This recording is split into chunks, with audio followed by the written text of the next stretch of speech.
Sejarah kalender Saka.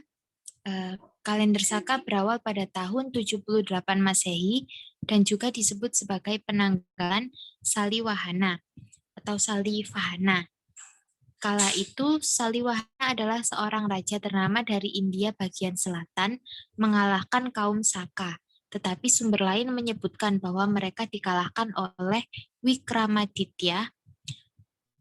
Wikramaditya adalah seorang musuh atau saingan Saliwahana. Dia berasal dari India bagian utara.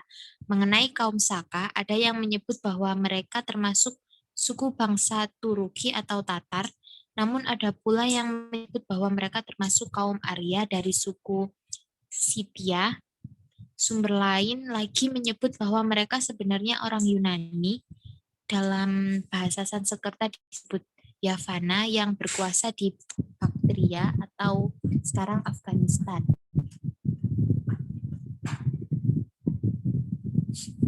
Kalender Saka di Indonesia sebelum masuknya agama Islam, para suku bangsa di Nusantara bagian barat yang terkena pengaruh agama Hindu menggunakan kalender Saka.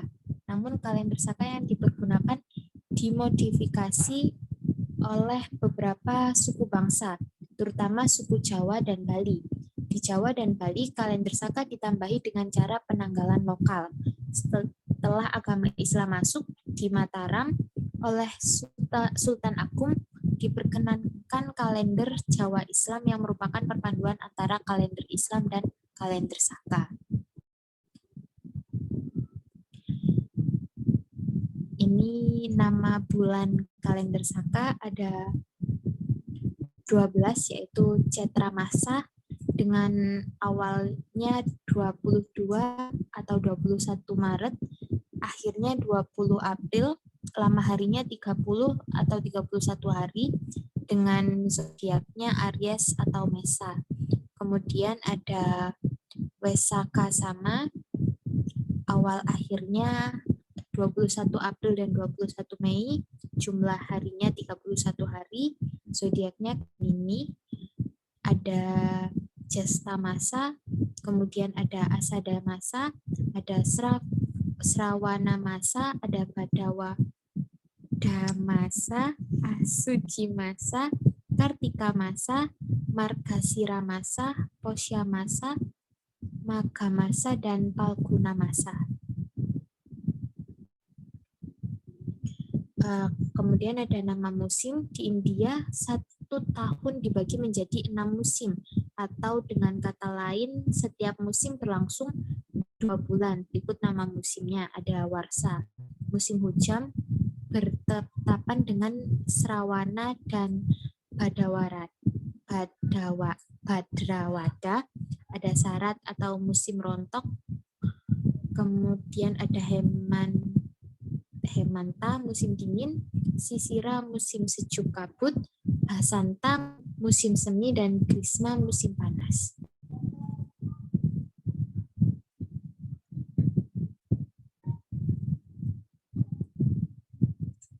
Daftar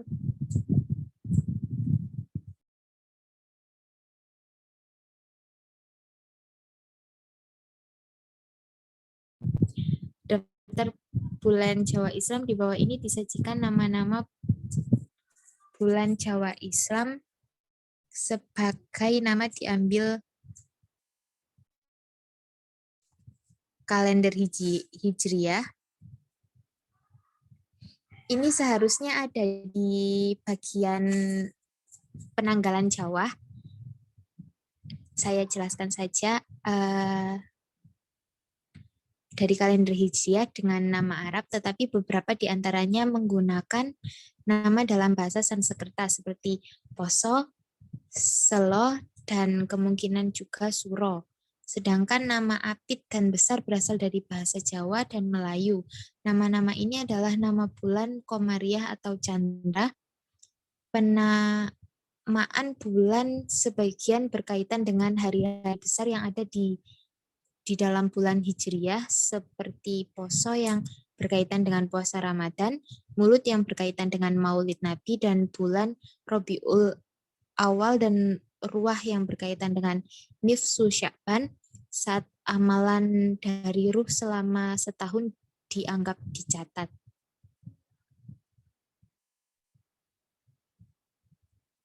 Ini daftar bulan Jawa Islam. Ada Surot, 30 hari, Safar, 29 hari, Mulud atau Rabiul Awal, 30 hari, Ba'da Mulud atau Rabiul Akhir, 29 hari, Jumadil Awal, 30 hari, Jumadil Akhir, 29 hari, Recep, 30 hari, Ruah atau Arwah atau Saban, 29 hari, Poso atau puasa Siam Ramalan 30 hari, Sawal 29 hari, Selo Dzulqa'dah atau Apit 30 hari, Besar Dzulqa'ijah 29 atau 30 hari, totalnya ada 354 sampai 355 hari.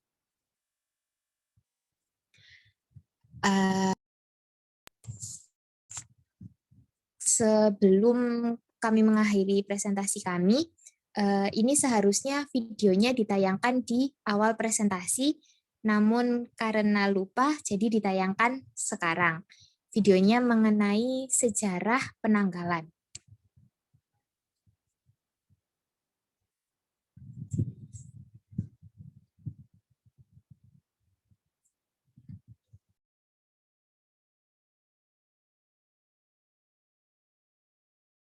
Jangan lupa tentang soundnya ya, Bel.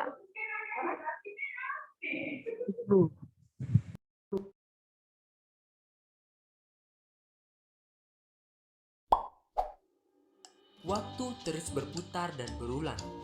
Setiap pagi, kita akan selalu melihat matahari yang terbangun dari tidurnya. Setiap minggu, kita akan selalu bertemu dengan sebuah hari yang dianggap banyak orang sebagai hari yang menyebalkan, yaitu hari Senin. Tak bisa dipungkiri memang, kita hidup pada sebuah siklus yang berulang secara terus-menerus, yang mana kita sendiri pun tak tahu siklus tersebut akan berakhir di titik mana. Lalu bagaimanakah awal mula manusia dapat mengetahui bahwa mereka hidup dalam sebuah siklus? Dan bagaimana mereka dapat menciptakan sebuah sistem penanggalan? Maka dari itu, kamu harus tahu.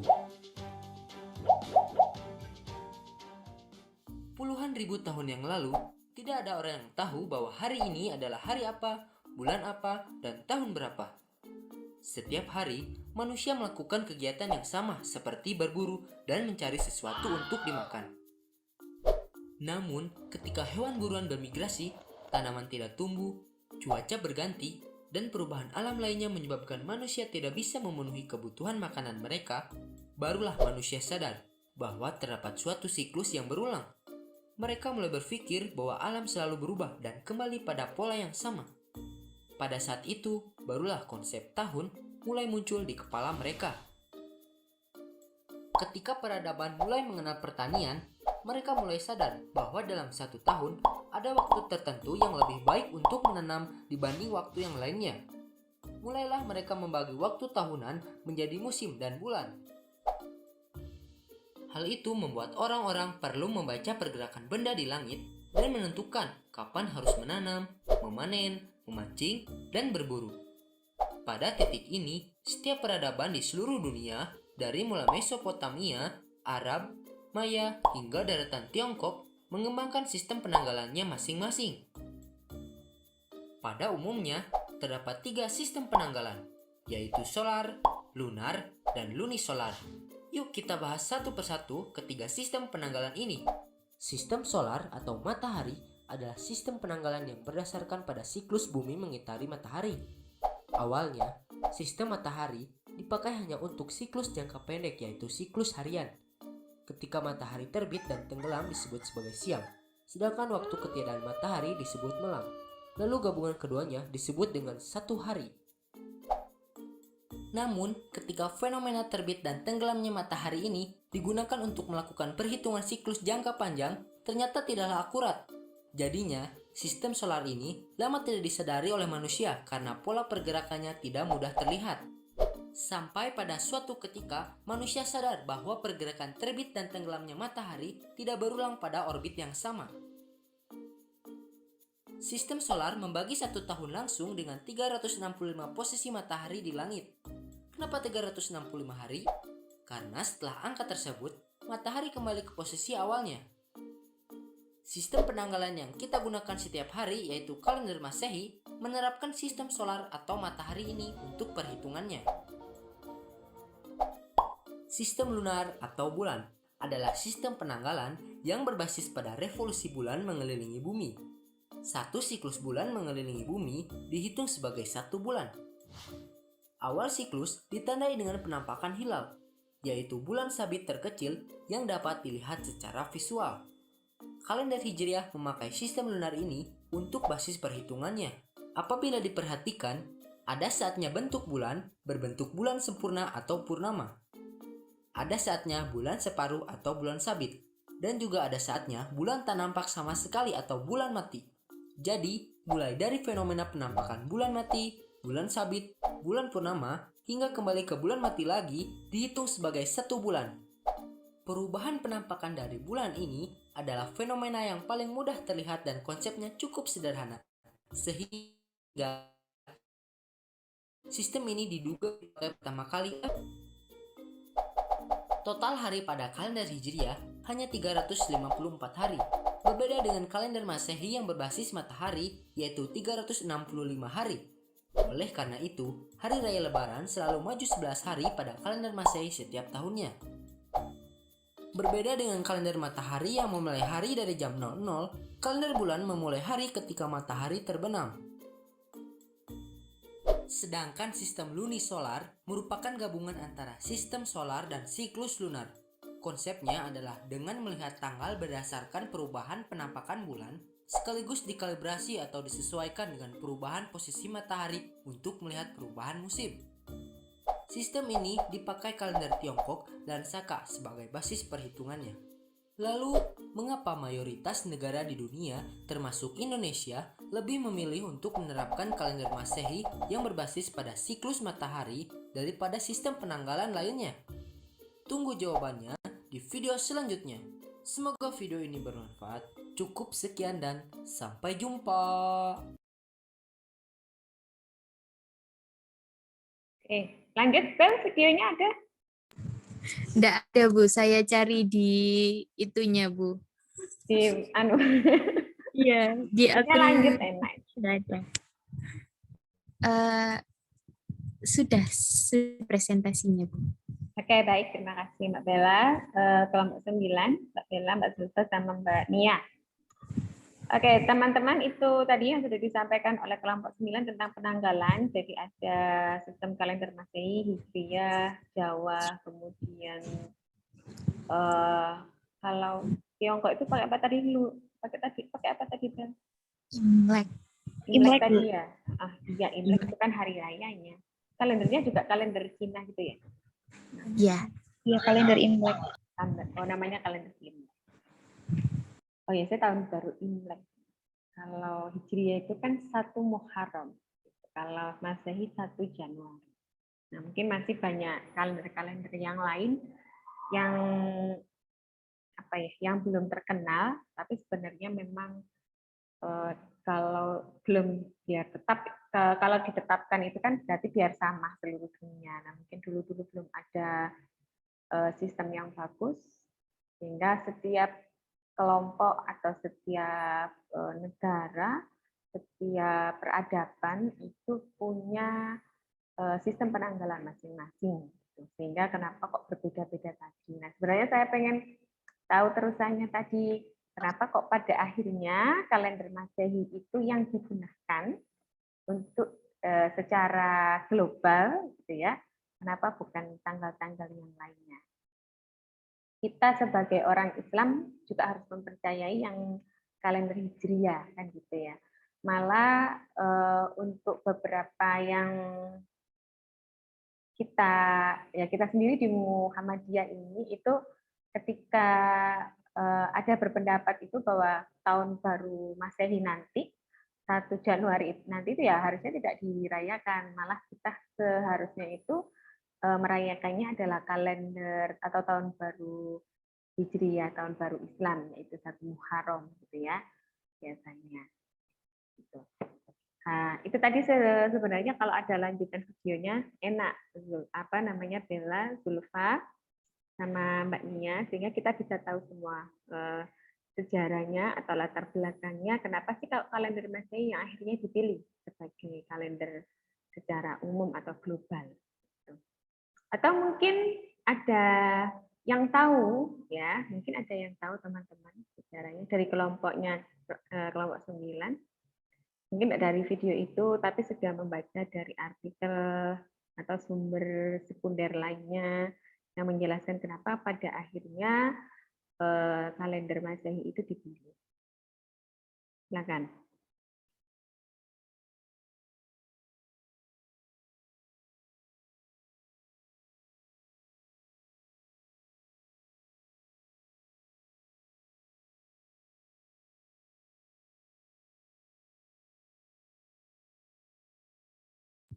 Kalau tidak dari artikel, menurut pendapat saya sendiri boleh.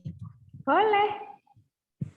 Boleh, Jadi, kalau menurut saya, kenapa Masehi? Kalau dilihat-lihat lagi, Masehi ini kan buat di mana peradabannya besar dan kemudian saat ini sendiri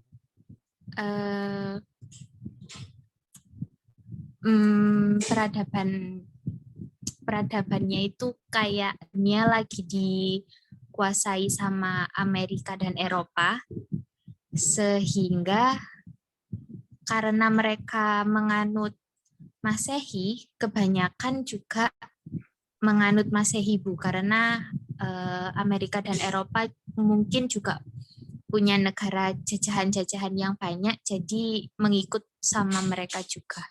Seperti itu. Hipotesis saja. Oh, itu. Oke, yang mungkin yang lain punya pendapat yang lain. Mungkin pendapat yang lain.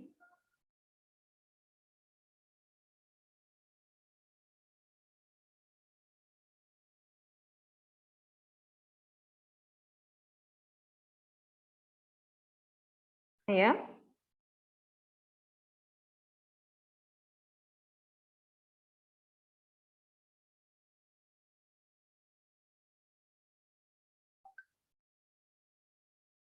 Yang lain yang off cam ini ada Arin, Farida, Virgin, Baroro, Eka, Mulyana, Zulfa, Mega. Ayo di on kan semuanya kameranya, silakan semuanya itu berpendapat, ya, menjelaskan apa yang sudah disampaikan oleh kelompok 9 tadi.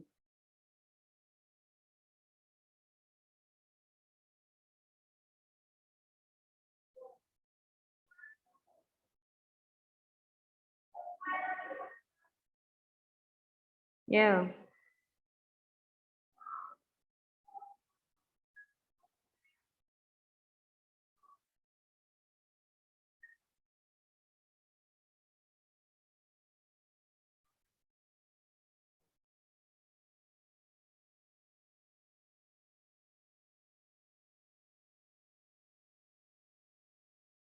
Ayo, halo.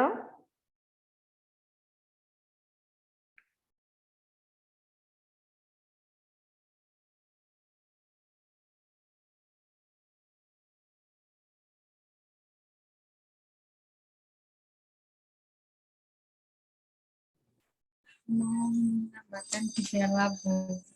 Ya, silakan, Nur. Saya ini dari Wikipedia aja. Sebenarnya nggak dari Wikipedia juga sih, pernah ada ceramah.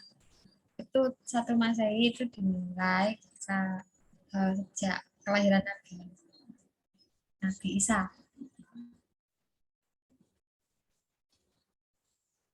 Kan zamannya Nabi Isa itu juga berhubungan sama yang tadi Yunani itu. Jadi mereka akhirnya menggunakan kalender ini sebagai kalender yang dipakai waktu itu dan sekarang. Kalau Isa, ya, sebenarnya kalau gini terus ngomongin, saya bukan ahlinya. Saya bukan Pak Yai ya. Pernah dulu belajar Pak Yai, Bu Nyai. Tahu nggak ya Bu Nyai ya? Maksudnya orang yang alim ya, orang yang mengetahui dari agama. Pernah belajar sejarah kebudayaan Islam, tapi juga tidak terlalu pas di sekolah saja, tidak terlalu mendalami. Mungkin teman-teman yang dari kadang ulama pun, orang yang alim, orang yang tahu pun tidak paham ya tentang sejarah kebudayaan Islam. Bagaimana dulu itu kita tahu ya kalau ilmuwan-ilmuwan itu sebenarnya Islam dulu yang menguasai peradaban, ya, sampai pada akhirnya ada perang dan kemudian akhirnya dimenangkan oleh agama Katolik ya, Nasrani. Kemudian akhirnya semuanya terbalik. Jadi ilmuwan-ilmuwannya itu yang terkenal adalah ilmuwan-ilmuwan Nasrani, bukan ilmuwan-ilmuwan Islam. Padahal dulu itu banyak ilmuwan-ilmuwan Islam juga yang terkenal yang sudah menemukan atau menyetuskan teori-teori tentang ilmu pengetahuan, baik alam maupun sosial. Gitu. Nah, sama ya kayak apa yang disampaikan oleh Mbak Bella tadi, ada benarnya. Jadi memang kalender Masehi itu sebenarnya pertama kali ya digunakan oleh kaum Nasrani, ya. Bahkan Arab Saudi dulu itu tidak mau menggunakan kalender Masehi. Dia masih tetap menggunakan kalender Hijriah. Nah, untuk sejarah akhirnya kalender Masehi itu ditetapkan secara internasional, itu pasti ada politiknya, ya. Seperti kenapa bahasa Inggris kemudian akhirnya digunakan sebagai bahasa internasional, itu pun pasti ada politiknya, ya, ada pendekatan politik dan sebagainya. Seperti itu. Jadi sebenarnya dulu Arab itu juga mereka belum menggunakan kalender Masehi, mereka tetap sampai tahun 2000 berapa itu 2016. Kok 2016 baru sekali ya? 2006 atau berapa gitu ya? Coba nanti dibaca ya. Itu masih menggunakan kalender Hijriah dan baru berubah menjadi kalender Masehi. Nah, itu kan juga tergantung siapa pemerintahannya. Apakah dia ada percampuran politik ya di situ. Jadi tidak pure murni karena sebuah ilmu pengetahuan, tetapi pasti di situ ada politik yang mempengaruhi sebuah negara untuk kita menganut kalender apa. Tapi yang paling utama tadi ya sejarahnya secara singkatnya tadi, karena memang pada saat itu peradaban memang dikuasai oleh kaum Nasrani. Sehingga ilmuwan-ilmuwannya pun yang terkenal ya kaum Nasrani, bukan yang berasal dari agama Islam. Begitupun juga penanggalan Jawa, kemudian penanggalan Imlek Cina itu kan awalnya dari sebuah budaya ya, jadi manusia itu kan pasti berpikir. Nah, kita sekarang kalau mau buat penanggalan sendiri juga nggak apa-apa kan? Sekarang itu harusnya kalau saya ya berpikirnya itu penanggalan sekarang itu bisa berubah. Kenapa berubah? Karena ada kaitannya dengan perubahan iklim. Menurut kalian seperti apa? Ada kaitannya nggak perubahan iklim dengan kalender? Kalau dulu kan musim penghujan itu bulan apa? Masih ingat?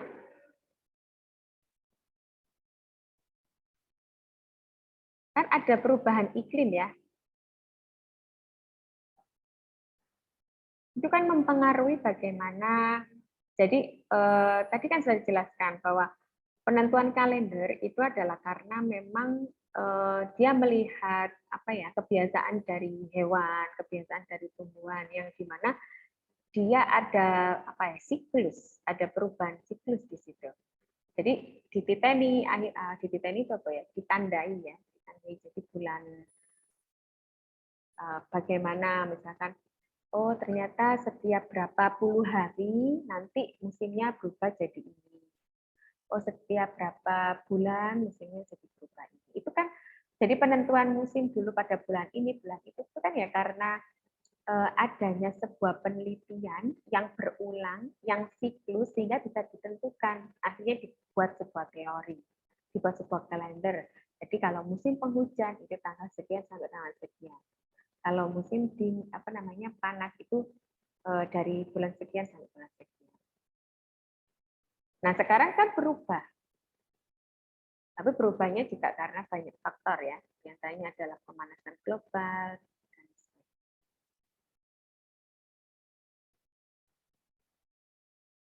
Oke, ada yang mau ditanyakan lagi untuk kelompok 9? Itu tadi pertanyaan saya. Ya, yang belum adalah pertanyaan dari teman-teman. Silakan.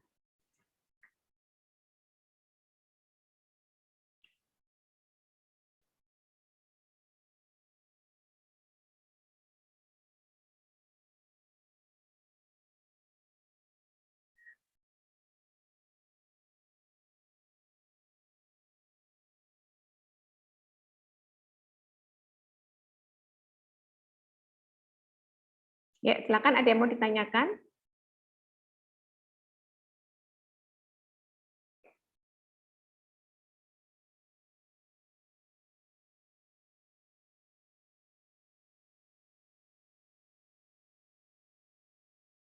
Paham semuanya ya? Oke, kalau sudah nggak ada yang ditanyakan,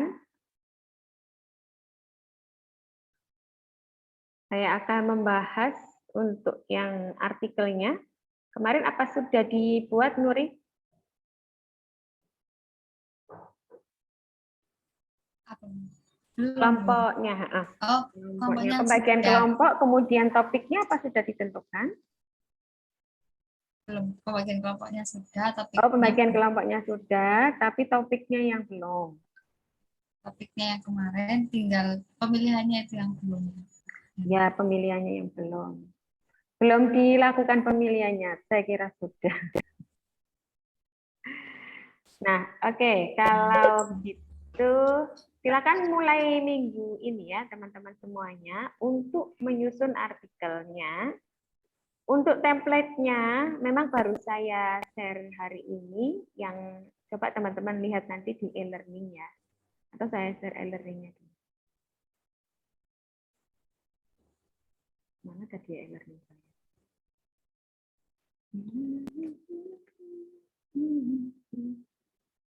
Google Chrome ya?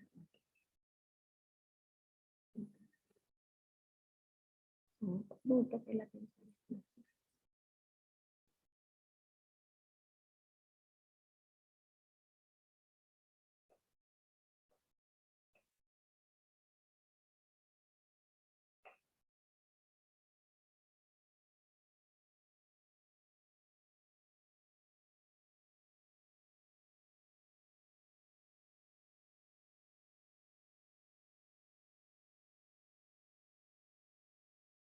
Bentar ya. Oke. Baik. Baru saya share hari ini memang. Baru tadi saya mendapatkan template-nya. Teman-teman coba lihat di pertemuan 12. Jadi memang 12, 13, 14 sampai 15 sampai 16. Nanti tugasnya teman-teman adalah untuk membuat artikel. Ya, membuat artikel tentang bencana alam yang terjadi pada bumi bagian padat atau litosfer. Terserah teman-teman mau memilih satu topik apa yang kekinian, artinya yang bencana yang lagi up to date ya, seperti kemarin mungkin Gunung Semeru.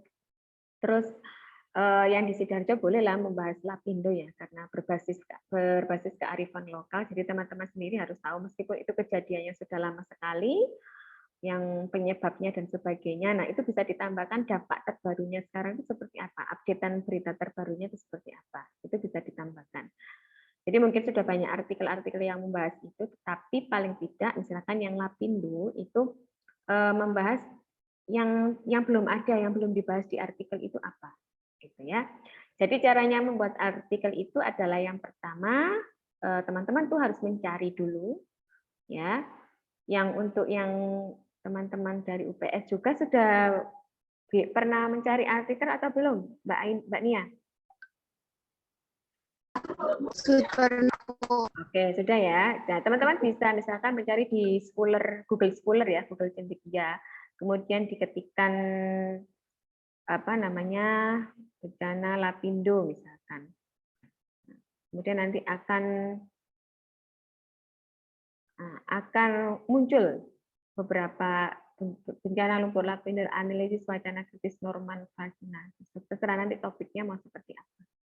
Dampak psikososial akibat bencana lumpur lapindo, konflik horizontal antara kelompok korban ini banyak sekali. Kendala pembelajaran IPS, psikologi dan sosial. Teman-teman tidak perlu misalkan ngambil data, jadi cukup nanti literatur review atau seperti apa itu bisa. Ya. Kemudian di sini sudah saya tuliskan, ini adalah template-nya, ya. Kemudian nanti kita akan mengumpulkan di sini, teman-teman ya, di Akopen namanya. Ini terbitannya banyak. Ini memang belum Sinta, tapi paling tidak teman-teman nanti ada belajar untuk menulis di jurnal. Nah, afiliasinya bisa nanti dari teman-teman UPS juga menyangkutkan nama universitasnya. Itu nanti akan berguna sekali untuk afiliasinya masing-masing, gitu ya, Mbak. Nah, nanti insya Allah ini terbit di sini. Ini sudah ISBN, cuma memang belum Sinta. Jadi memang lebih mudah untuk terbitnya, tidak terlalu banyak. Reviewnya nanti revisinya tidak terlalu banyak. Itu yang penting nanti ketika sudah selesai itu kita unplug atau uji similarity-nya itu adalah kurang dari 20%. Gitu ya. Nah, kemudian saya akan share template-nya.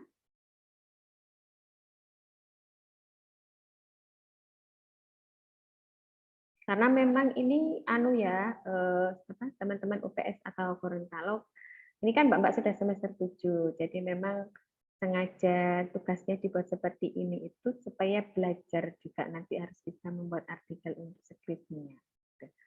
Nah, ini ya, jadi kalian mengikuti aja, mengikuti template-nya ini, nggak usah diganti-ganti ya. Teman-teman bisa kan ya? Misalkan itu saya punya,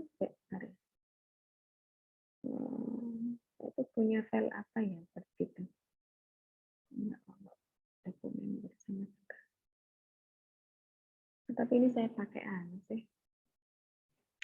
Jadi gini teman-teman caranya ya supaya tidak ngubah template itu misalkan teman-teman copy paste dari mana? Ini saya ini ya. Ini saya copy. Ini copy. Nah, ini soalnya saya pakai. Nah, kalau mau dipaste biar strukturnya tetap sama, ini di blok. Jadi jangan dihilangkan. Biar hurufnya sama, gedenya dan lain sebagainya biar sama itu jangan jangan di apa? Misalkan sampai sini dulu ya. Nah ini paste spesial ya teman-teman, paste spesial, terus unformatted, uniconed text. Jadi kalau ini ditekan ini itu, nah tulisannya tidak akan berubah, mengikuti formatnya yang di sini. Jadi kita tidak perlu ngatur, istilahnya ini hurufnya apa, terus oh ini hurufnya ini Times New Roman, kemudian size-nya harus 14, itu seperti itu. Jadi pilih paste, tapi paste yang spesial atau yang di sini. Bisa pilih yang apa namanya keep text only. Nah itu bisa. Atau saya undo ya. Saya undo. Nah, ini saya pilih paste yang keep text only. Jadi kita mengopi teksnya saja, tidak sama formatnya. Jadi ini mengikuti format yang akan kita replace atau kita ganti. Itu. Jadi ini adalah judulnya, ya. Kemudian nama penulis siapa yang disepakati, siapa yang pertama, kedua, ketiga, dan seterusnya. Ya, emailnya semuanya ditulis. Kemudian ini abstrak bahasa Inggris dan bahasa Indonesia. Abstrak itu nanti terakhir-terakhir saja kalau sudah semuanya. Nah, pendahuluan di sini pendahuluannya itu cukup 3 paragraf bisa, teman-teman. Jadi tidak perlu banyak-banyak. 3 paragraf itu misalkan membahas tentang lumpur lapindo gitu ya. Nah, itu menjelaskan tentang misalkan kejadian lumpur lapindo itu sudah terjadi pada sejak tahun berapa, dan itu tapi tergantung judulnya juga sih. Yang mau dibahas itu dari segi apanya, misalkan di lumpur lapindo itu penyebabnya kah, atau sekarang dampaknya sekarang itu seperti apa, ya itu terserah. Jadi di sini di latar belakang itu atau pendahuluan itu lebih kepada berisi tentang latar belakang dan tujuan. Latar belakangnya kenapa membahas tentang bencana lumpur lapindo, atau membahas misalkan efek dampak dari lumpur lapindo pada tahun sekarang itu apa, itu latar belakangnya. Kenapa sih kok masih perlu dibahas itu latar belakangnya? Oh, karena memang lumpur lapindo ya sampai sekarang belum selesai, dan dampaknya itu sudah bukan dampak ke misalkan kan orang-orangnya sudah pindah semua ya. Nah, dampak apanya? Misalkan ternyata sekarang dibuat untuk tempat pariwisata, namun dampaknya itu sebenarnya masih adakah perluasan misalkan daerah yang terdampak lapindo itu apakah masih ada? Gitu, ya. Sebenarnya kalau misalkan mau ditambahi tidak hanya judul artikel jurnal sih maksudnya, kalau mau ditambahi tidak hanya literatur review ya nggak apa-apa, misalkan teman-teman sedikit wawancara orang di sana ya, di sekitar daerah Jabon itu lumpur lapindonya sekarang seperti apa, itu observasi gitu juga boleh, sama wawancara sedikit-sedikit itu juga boleh buat nanti tambahan di datanya, jadi tidak hanya data pustaka saja. Metodenya nanti tergantung metode yang digunakan oleh teman-teman ya. Atau gini aja, ini kan saya belum ada gambaran dari teman-teman ya, makanya untuk pertemuan selanjutnya saya harap teman-teman itu sudah ada topik yang mau dibahas gitu. Kemudian nanti kita akan diskusi, sedikit sudah menulis nanti tentang introduction, pendahuluan, dan metode. Nah, kalau sudah, nanti akan kita bahas bersama, atau kita akan sama-sama memberikan masukan terhadap artikel atau konsep artikel yang sudah dirancang. Jadi misalkan ada masukan, oh harusnya metodenya pakai ini saja, gitu. Gitu ya. Membingungkan atau membuat galau? Tidak. Katanya Bella tidak.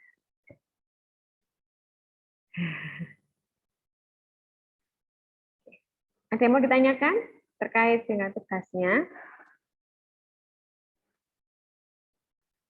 Teman-teman UNG ini sampai kapan, Senur? Tanya itu.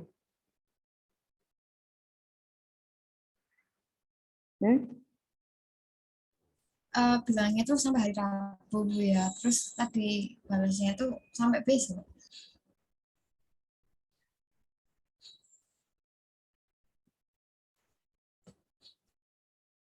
Katanya sampai besok. Iya.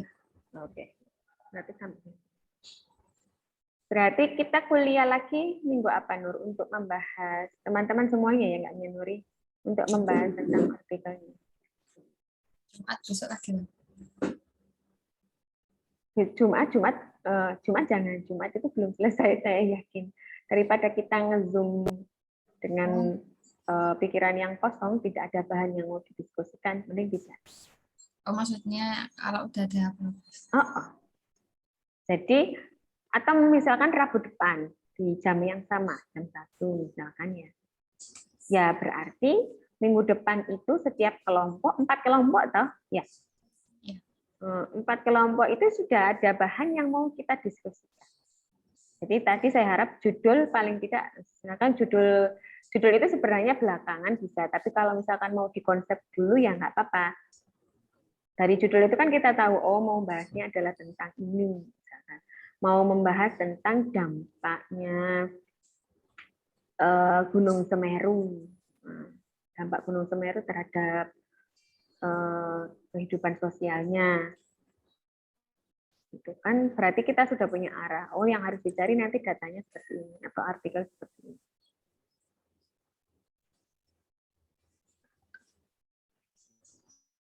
Gimana minggu depan teman-teman semuanya? Teman-teman tuh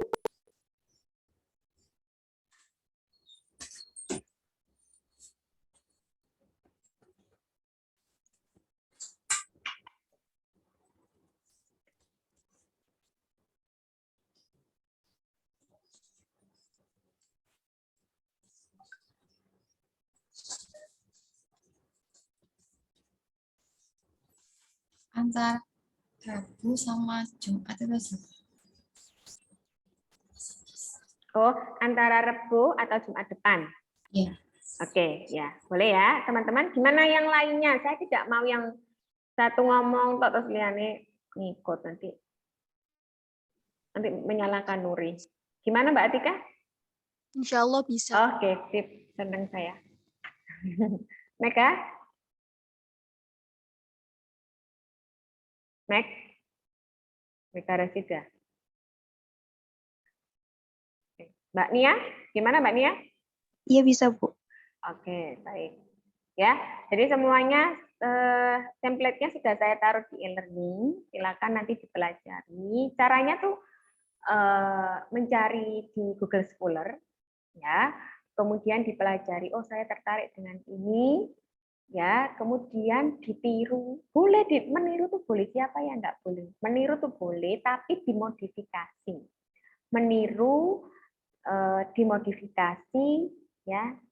Kalau memang copy paste boleh, tapi pastenya itu terus diparafrase, dia tidak kena unplug. Jadi itu cara belajar teman-teman untuk menyusun artikel, untuk membuat sebuah karya ilmiah. Saya tidak melarang.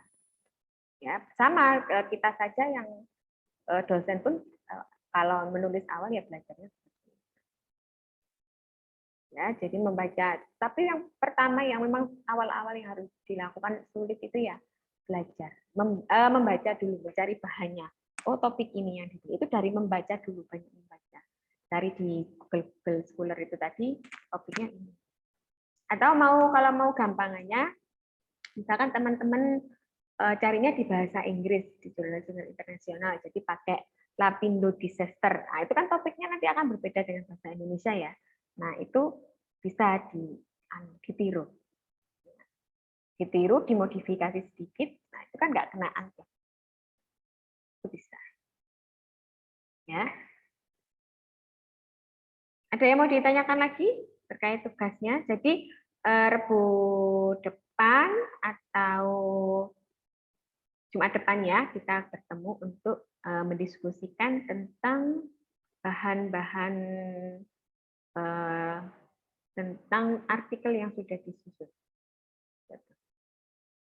Oke, kalau sudah tidak ada yang ditanyakan atau yang ingin disampaikan, bisa kita akhiri. Oke, baik. Baik, terima kasih semuanya. Alhamdulillah nanti untuk yang kelompoknya Bella tadi, PowerPoint-nya saya rasa sudah cukup sekali, lengkap. Cuma saya pengen Bella tetap mencari yang sejarah. Kalau bisa ya Bel ya, cari lagi. Kok bisa bagaimana kalender Masehi tadi dapat akhirnya dibuat sebagai kalender internasional atau sebagai kalender global yang dibuat oleh seluruh, yang dipakai patokan oleh seluruh dunia. Gitu. Mungkin itu penting. Itu penting daripada yang lainnya. Ya, daripada yang tadi kalau kalender Masehi itu mengikuti dia berdasarkan pada pergerakan semu matahari ya seperti itu.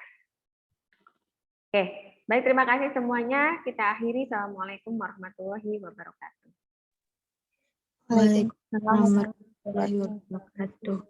Terima kasih, Bu. Ya, sama-sama. Jangan lupa tugasnya ya. Baik, Bu. Oke, saya tutup.